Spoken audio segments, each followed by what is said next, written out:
Assalamualaikum warahmatullahi wabarakatuh.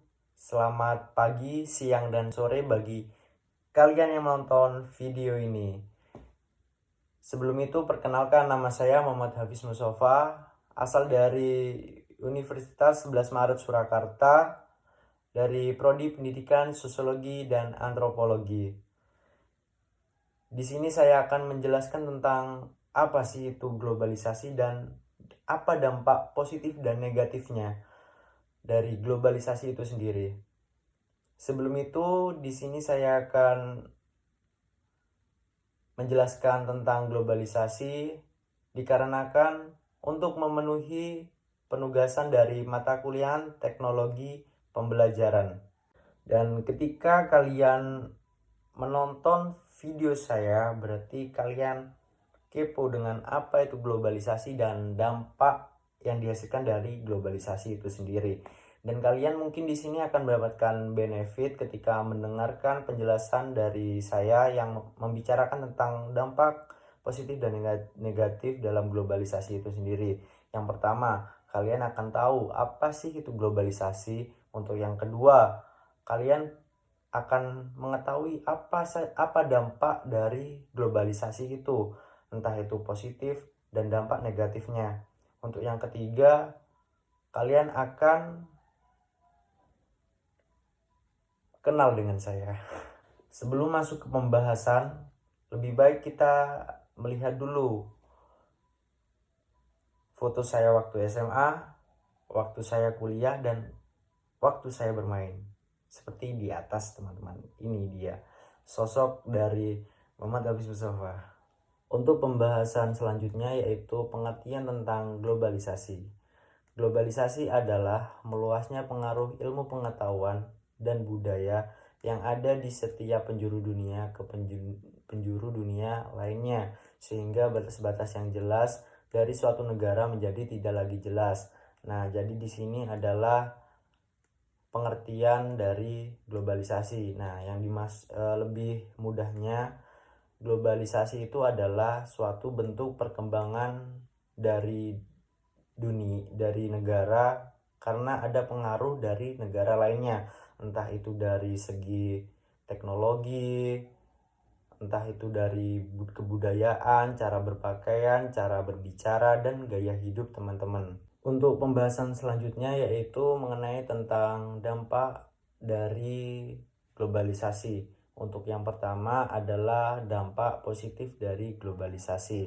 Nah, untuk dampak positif dari globalisasi itu ada tentang perubahan tata nilai dan sikap. Nah, apa sih perubahan tata nilai dan sikap? Nah, perubahan tata nilai dan sikap itu karena adanya pergeseran nilai dan sikap masyarakat yang semula irasional menjadi rasional. Nah, apa sih itu irasional dan rasional? Nah, irasional itu proses berpikir di mana individu benar-benar mengabaikan logika dan alasan, dan dia lebih mendukung tentang emosi. Jadi dia berpikir dengan emosi, teman-teman. Nah, untuk rasionalnya sendiri adalah suatu pola pikir di mana seseorang cenderung bersikap dan bertindak berdasarkan logika dan nalar manusia. Nah, jadi adanya dampak positif dari globalisasi ini adalah yang sebelumnya manusia itu berpikir secara irasional, nah sekarang menjadi rasional dan dia berpikir memakai logikanya, teman-teman. Untuk dampak positif yang kedua itu ada berkembangnya ilmu pengetahuan dan teknologi. Nah, di sini sudah jelas teknologi sekarang sudah sangat canggih dibandingkan dengan zaman sebelumnya.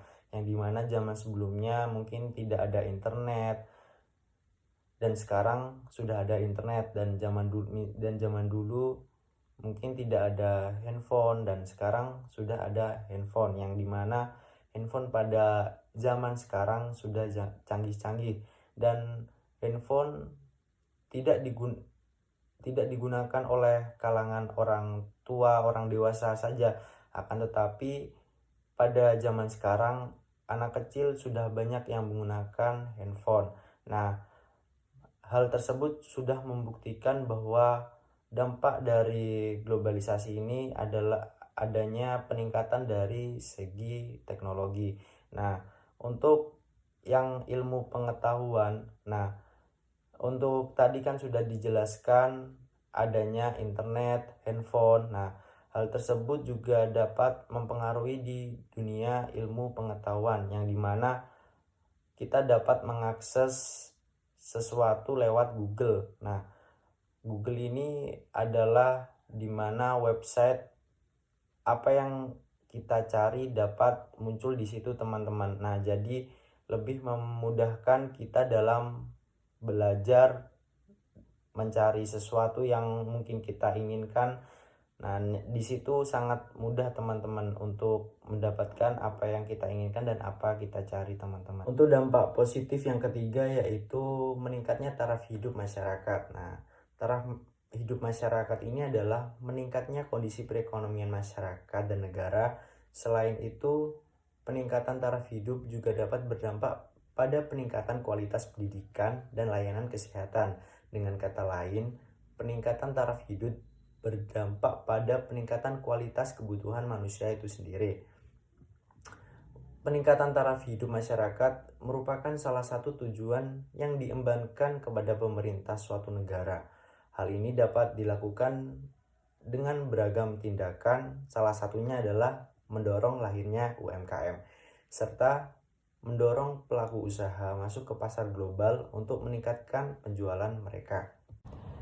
Setelah mendengarkan dampak positif dari globalisasi, untuk selanjutnya yaitu dampak negatif globalisasi. Untuk yang pertama, gaya hidup kebarat-baratan.